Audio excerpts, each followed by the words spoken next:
fascinating episode that we started last week. I know it wasn't really a contained lesson, really, in contained text, because we're only really a third of the way through it. But I'll remind us where we were up to, because it's such a fascinating piece of Gemara that really brings up so many issues, especially if we think of the word unorthodox, because we were discussing the episode of Rav Kahana, one of the great rabbis of Babylonia during the 3rd century. He was a student of Rav.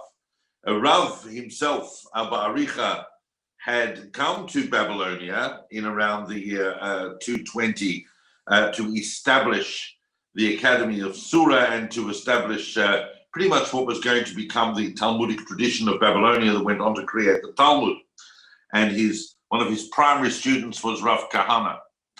When Rav left the land of Israel to go to Babylonia, he had been a student of Rabbi Yehuda HaNasi, the last great Tana, the person who actually codified the Mishnah. And when Rabbi Yehuda HaNasi passed away, he had a very young student who was only 15 years old at the time, called Rav Yochanan. Rav Yochanan went on to become the greatest sage of his generation in the land of Israel, in what was then called Palestine, and established an academy at Tiberius. So we had a picture now where we have two great centers of learning. The academies, the growing dynamic academies of Rav and Shmuel in Babylonia, of Surah and Nahardea, and we had the Academy of Rav Yochanan in Tiberius. Rav Yochanan recognized no foreign scholar as being someone whose authority he had to pay any attention to, except for Rav, except for Abba Aricha, who had been a student of Rabbi Yehuda HaNasi, who'd gone to Babylon to set up the academies. But Rav Yochanan was pretty self-contained and no one really matched him. He did, however, have a very, very fascinating brother-in-law, Rabbi Yochanan. I'm giving all this background because these are personalities that are going to emerge in the story. Rav Yochanan in Tiberius had a brother-in-law called Resh Lakish. This is a very famous individual, Resh Lakish, another one of the great 3rd century Palestinian Amoraim, Resh Lakish, who some of you might know, because his name would be familiar to you when preparing food for Shabbat. He used to originally be a highway robber, and but he came close to Torah as a result of his encounters with Rabbi Yochanan and ended up marrying Rabbi Yochanan's sister. So it was in fact his brother-in-law. And the two of them pretty much ran the academy at Tiberius. They were on one level related, on another level they were colleagues, on another level they were also competitors. Each one trying to outsmart the other. And what we learn from the Talmud of the 3rd century as the whole picture of Talmudic learning, and these academies are being built, and they had different styles, the academies in Babylonia and the academies in the land of Israel.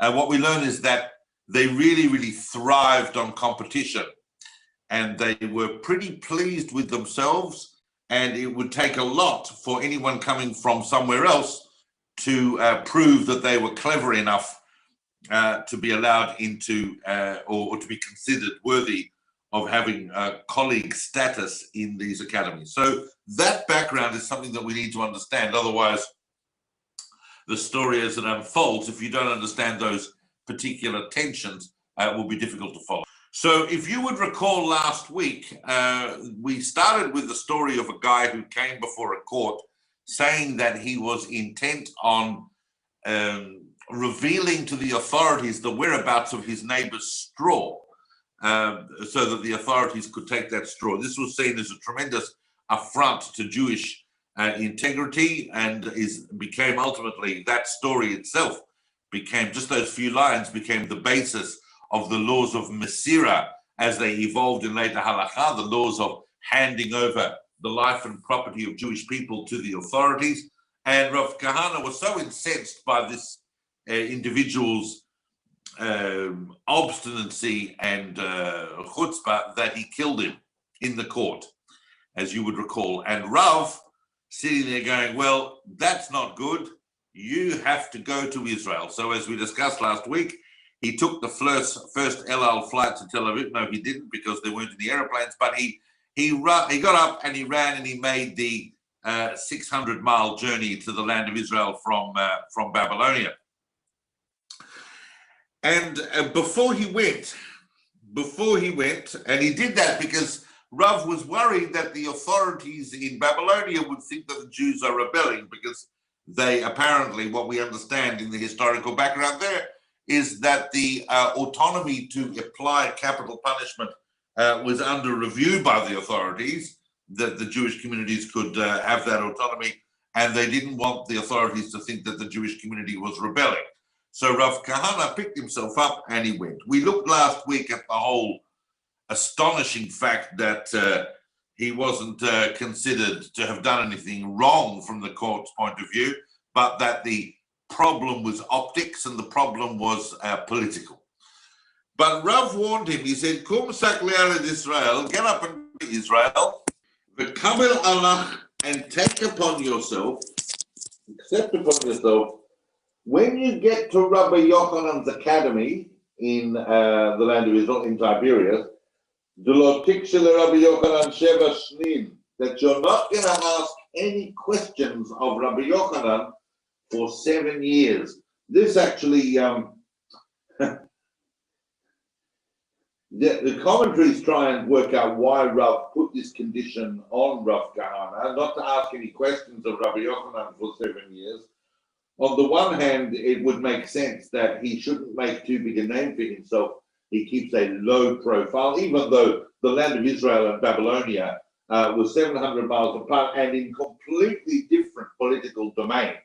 Of course, Babylonia was in Sassanid, by now Sassanid Persia, after the Sassanid Revolution, and the land of Israel was in the Roman Empire, was in the part of the Eastern Roman Empire. Nevertheless, keep a low profile. But the other reason commentators say is because it was a type of penance that they asked, that Rav asked Rav Kahana to take upon himself.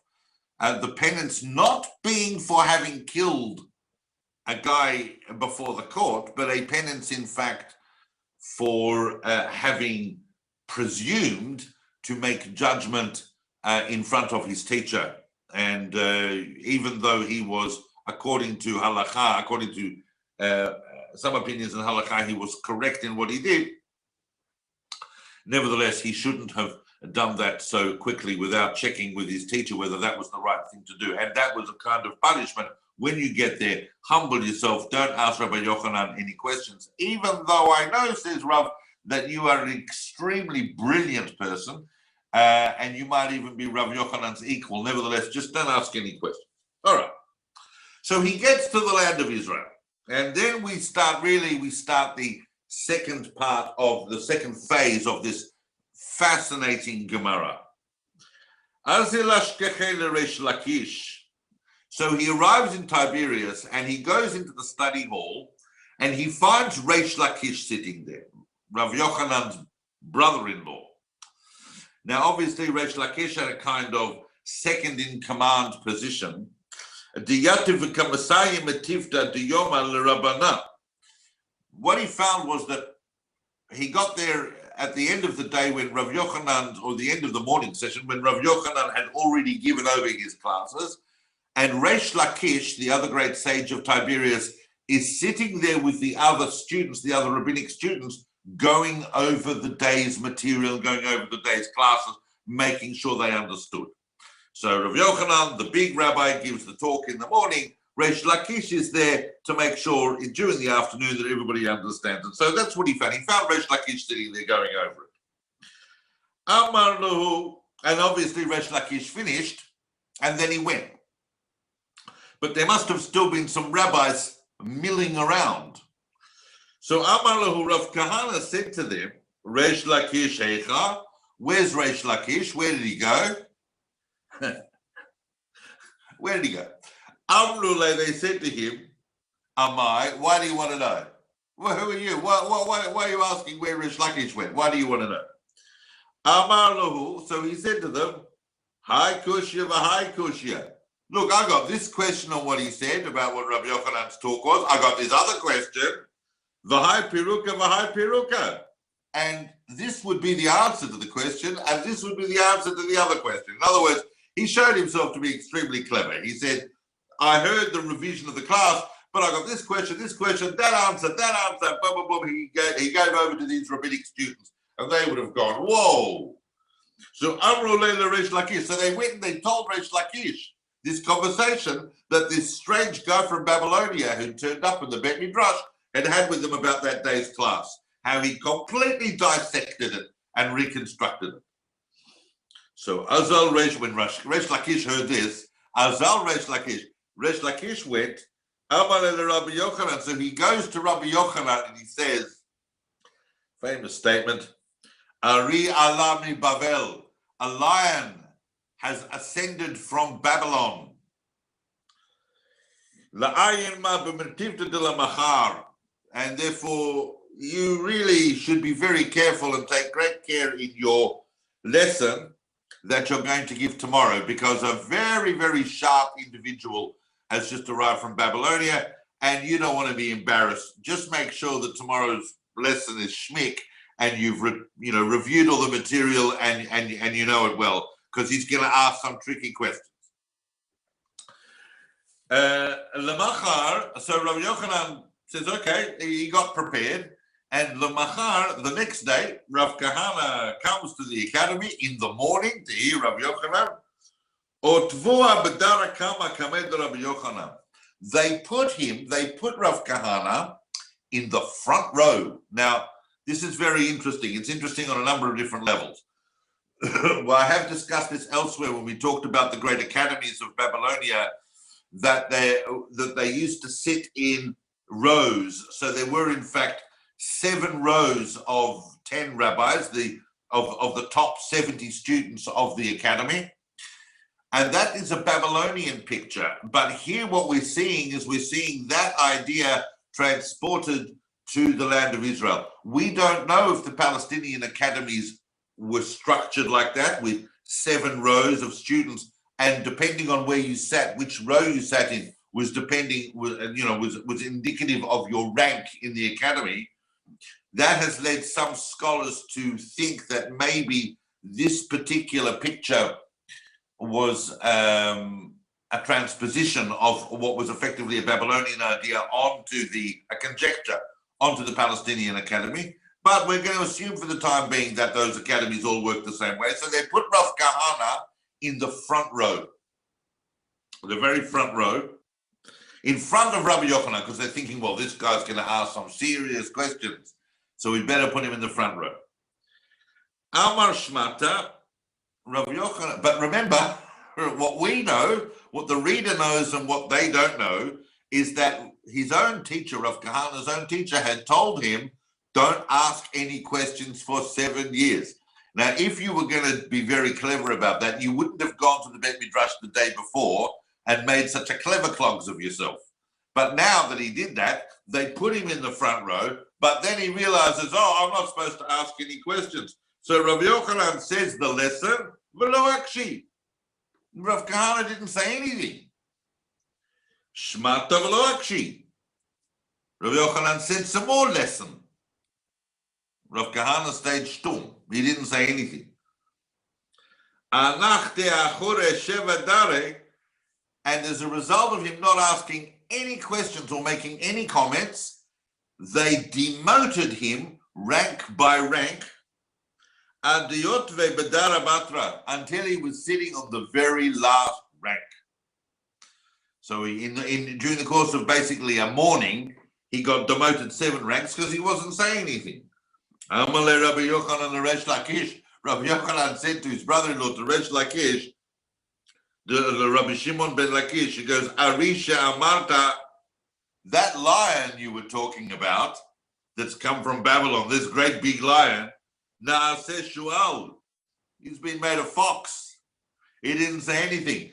What we think has happened here, and the commentaries expand on what was behind Rabbi Yochanan's statement, is that it would appear that this guy deserves the humiliation that we gave him, because when he came to the Bet Midrash yesterday to show how clever he was, He just happened to know that details of that particular lesson. But he's not actually that clever, and he was pretending, and therefore we're going to humiliate him and put him back row by row. Because one imagines that they wouldn't have demoted him row by row unless Rabbi Yochanan had instructed them to do that. So Rav Kahana is sitting there in the back row. And he says to himself, Amar, actually he says to God, Yehei Rava, may it be the will of God, Dahani Sheva Dari, that these 7 rows that I have been demoted through, Lahavichiluf Sheva Shnin, they should actually be a substitute for the 7 years that I'm supposed to be quiet. So he thought, okay, I have to be quiet for 7 years, but in one day I've been demoted 7 rows in the academy. You know what? I think that's a good enough penance. So the 7 years that Rav told me I had to keep quiet, that's been dealt with as far as Rav Kahana was concerned. He got up on his feet, and he said out loud to Rabbi Yochanan from the back row, you know what? Let the rabbi go back over the beginning of the whole thing, please. Amar Shmat V'Yakshe. And as soon as Rabbi Yochanan started speaking, Rav Kahana started pounding him with questions. Ukme Badarakama, until they promoted him yet again all the way back to the front row. Amar Shmat V'Yakshe. And he kept on hammering with questions and giving answers and questions and showing that he actually was way beyond what they thought that he was. Meanwhile, Rabbi Yochanan Havayati Vasheva Bistarki. Rabbi Yochanan was sitting on 7 cushions, Bistarki, cushions or pillows of a sort. Shalfile Chada Bastarki Mitute. Every time that Rav Kahana asked a question that Rav Yochanan couldn't answer, they removed one of those cushions from him. Amar Shmate V'Yakshele, and he kept on asking questions every time he would speak. Rav Kahana would pound him with more questions. Until they had removed all of the cushions from underneath him. Until Rabbi Yochanan was sitting on the ground. So by now, Rav Kahana is on the front row, probably on a bench, and Rav Yochanan is sitting on the ground. By the way, this particular technique, a number of the commentators add that many of the great rabbis then and even now would go through exercises of personal humiliation such as that, not simply as an ethical exercise, because it was believed, and still is believed, that humility is the great conduit of wisdom and knowledge. So they would do these exercises deliberately in order to try and get more and greater understanding. So it could be that Rav Yochanan had the cushions removed constantly so that he would have the power to overcome the incredible questions of Rav Kahana, but it didn't help. He found himself sitting on the ground, and that was it. He got wiped out.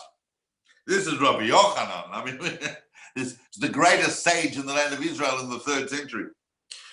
Rabbi Yochanan Gavra Sava Have. And now Rabbi Yochanan, at this point, he's a very old man by this stage. And one of the things we know about him, that his eyebrows, he had these amazingly thick, long, old eyebrows, and they actually extended out and covered over his eyes. So if you wanted to see anything, he had to have his eyebrows lifted. Amar lahu, so he said to his attendants around him, Daluli einai va'achazyeh, lift up my eyes so that I can see this individual. I haven't actually seen him yet. He's sitting in the front row. I'd like to have a look at him. This tremendous lion that has come from Babylonia. Dalule b'mikchalta de kaspa. They had a special silver implement, probably like a spoon or something, and they lifted up his eyebrows. Chaza de parte sifavate, and when he saw Rav Kahana, he saw that his lips were parted because he had some kind of cleft lip or some kind of deformity there, either from a wound or born that way, that parted his lips in a certain way. And Rabbi Yochanan thought that Rav Kahana was smiling at him in a kind of a mocking kind of way. Now, you don't do that. I'm not saying that Rav Kahana was doing that, but you don't do that. Rabbi Yochanan, as we've learned, and we learn in a number of other different places in the Talmud, the sages of the Talmud were dangerous dudes, and you didn't want to experiment with their feelings in any way. So Rav Kahana thought, Rav Yochanan thought that Rav Kahana was in fact smiling at him and mocking him. So Chalash Date, so Rabbi Yochanan was hurt and his feelings were damaged by this. As a result of this, V'nach Nafshe, Rav Kahana died. It's not the only instance where someone who offended the feelings of Rabbi Yochanan ended up dying very quickly. And that's what happened. Now, one of the things that commentators don't seem to indicate, but I think is an important subtext of this Gemara, is the fact that that was kind of like a justice for what had happened back in Babylonia. Although the halakha and although the Gemara doesn't critique Rav Kahana's behavior there in killing that defendant, except in respect of his having assumed authority in front of his teacher, nevertheless, there is a subtext that wasn't necessarily the right thing to do, because a type of justice, he dies here as a result of hurting Rabbi Yochanan's feelings. Now, Lamachar, the next day, after Rav Kahana has died as a result of Rabbi Yochanan's hurt feelings, Amar lahu Rabbi Yochanan Rabbanan, Rabbi Yochanan comes into the rabbis and he says to them, the next day he goes, Chazitu lebavla hechi avid. Did you see how that I mean, I know he died, but did you see how he behaved? He was mocking me, as though to say, like I shouldn't have this on my conscience. I mean, the guy was clearly totally out of order. They said to him, no, you got it wrong. He has a peculiarly formed mouth, and that was his look. And he wasn't smiling at you. Well, you can imagine that Rabbi Yochanan wasn't feeling very good about that. He'd killed this brilliant man based on a misunderstanding.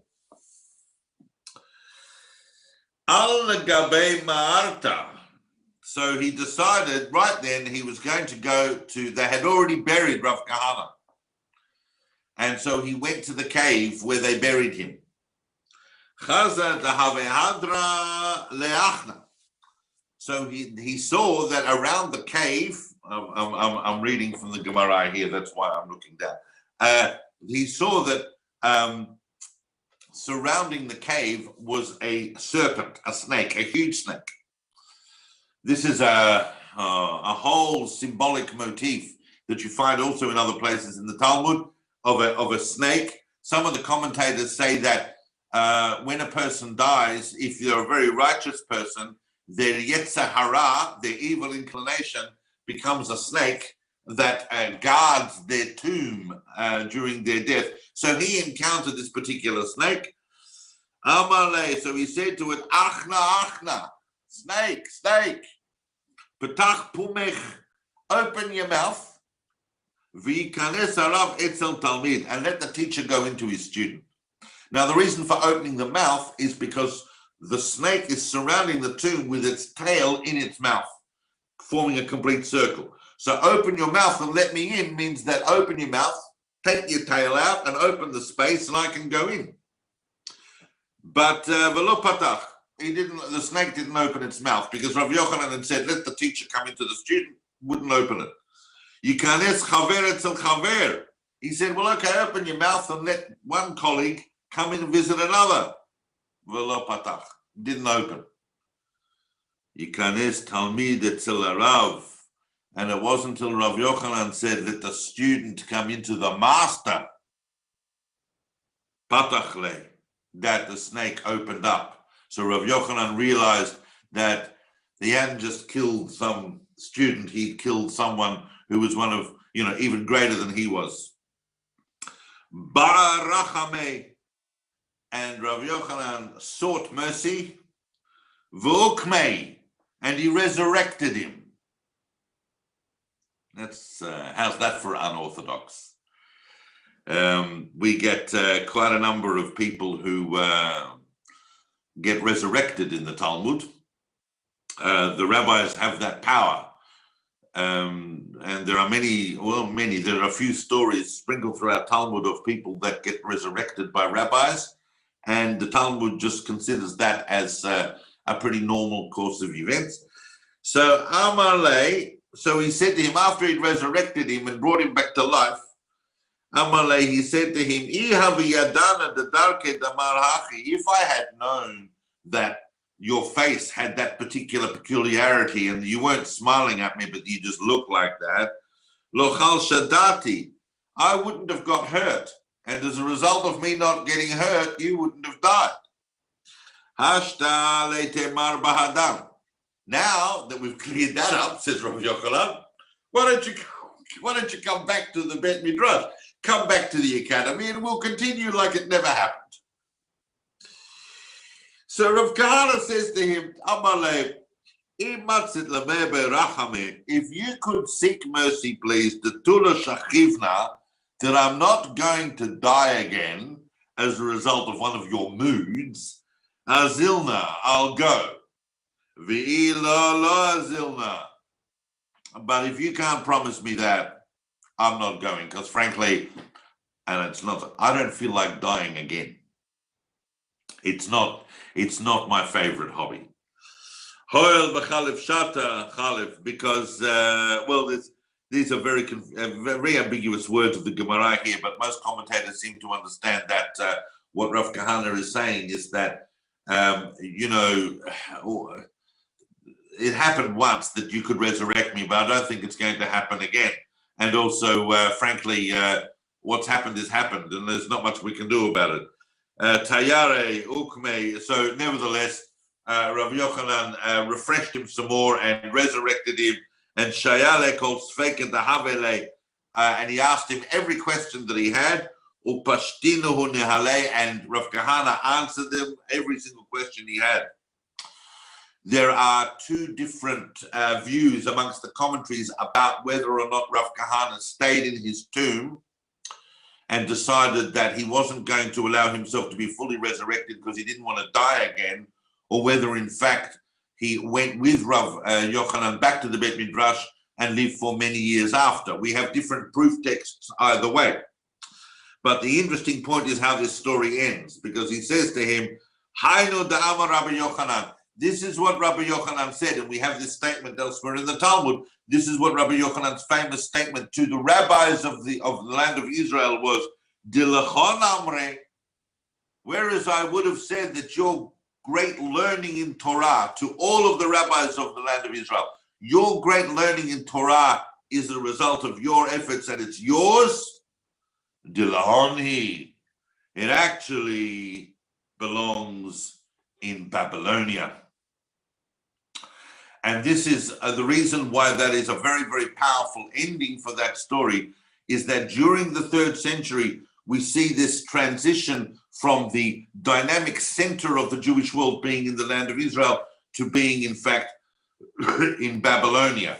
Elsewhere in the Talmud, when Rav Kahana talks about this episode, and he says that he was exiled, and only at that time could you say of someone that I was exiled to the land of Israel. Because the land of Israel, even within the course of half a century, was from the end of the Tannaitic period, and as a result of the rise of Roman persecution and so on, was no longer it was a very great center of learning, but it was no longer the center of the Jewish world.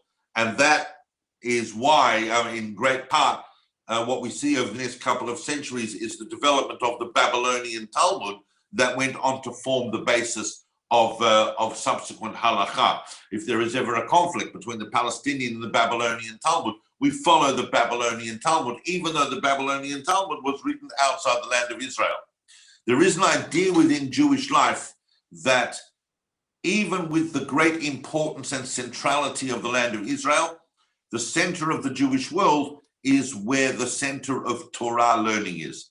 Today, fortunately, we live in a remarkable generation where it's pretty much acknowledged that the center of Torah learning is the land of Israel. And that's one of the great signs of our generation, that things are coming to a full resolution and fruition within Jewish history. So thank you for following me through on that story of murder and resurrection and lots of intellectual competition and so on. It is a fascinating Gemara that has a lot of layers to it. And next week I'll be doing an entirely different Unorthodox episode as part of our Monday lunchtime series, and I look forward to seeing you there. Thank you for listening. We hope you enjoyed the talk. For episode notes and transcripts, or to learn more about David's next classes and projects, visit davidsolomon.online. You can also find David on Instagram or Facebook. Thank you. We hope to see you again soon.